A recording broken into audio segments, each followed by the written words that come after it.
सच्चिदानंद विग्रहम पूर्ण ब्रह्मपरानंदमेशमानंदी वल्लभम। आज आदरणीय हरिभक्तीपरायण प्राध्यापक श्री लक्ष्मण भिक्काजी कोठावळे सर यांच्या सेवापूर्तीनिमित्त आणि हा गौरव समारंभ संपन्न होत आहे। आपण सर्वजण फार श्रद्धेनं या समारंभामध्ये सहभागी झालेलो आहोत। या समारंभाकरता लाभलेले अध्यक्ष सर्वच मान्यवर मंडळी, सरांवर विशेष प्रेम करणारी सर्व मंडळी या ठिकाणी आणि आपापल्या भावना सरांच्या विषयी त्यांनी व्यक्त करणार आहेत। मलाही शेवटी बोलण्याची संधी होती। कर्मधर्म संयोगाने एक कार्यक्रम त्यांनी दूर सुरू असल्या कारणाने लवकर जायचं असल्यामुळे थोडी विनंती करून मी आधी बोलतोय। कृपा करून सर्वांना 3-3 मिनिटं बोलण्याची संधी दिलेली आहे। मला जरा जास्त बोलण्याची संधी असावी म्हणून सरांविषयी काय वर्णन करून सांगा।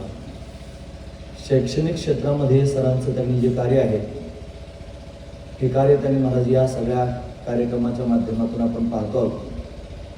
आध्यात्मिक क्षेत्रातलं कार्य सुद्धा सरांचं अतिशय विलक्षण आहे।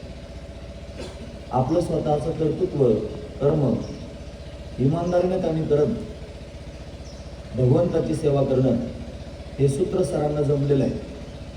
मौलिक ज्ञानोबराय म्हणतात, तया सर्वात्मका ईश्वरा स्वकर्म कुसुमांच्या विरा पूजा केली होय अपारा तोषाला जी। तया सर्वात्मका ईश्वरा, तो सर्वात्मक असणारा जो ईश्वर आहे त्या ईश्वराची जर आपल्याला पूजा करायची असेल तर अन्य उपचाराने लोक पूजा करतात, पण त्या पूजेने ईश्वर प्रसन्न होईलच असं सांगता येत नाही। मग सगळ्यात चांगली जर ईश्वराची पूजा कोणती असेल तर कर्मे ईशू भजावा। आपलं जे स्वकर्म आहे ते स्वकर्मच खऱ्या अर्थानं भगवंताची पूजा होऊ शकते।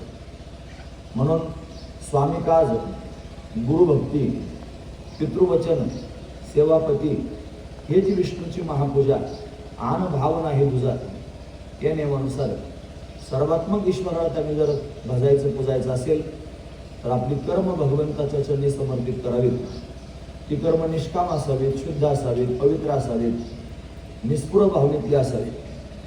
म्हणून सरांचं जर जीवन आपण पाहण्याचा प्रयत्न केला तर अतिशय बुद्धिमान असणारे सर आहेत।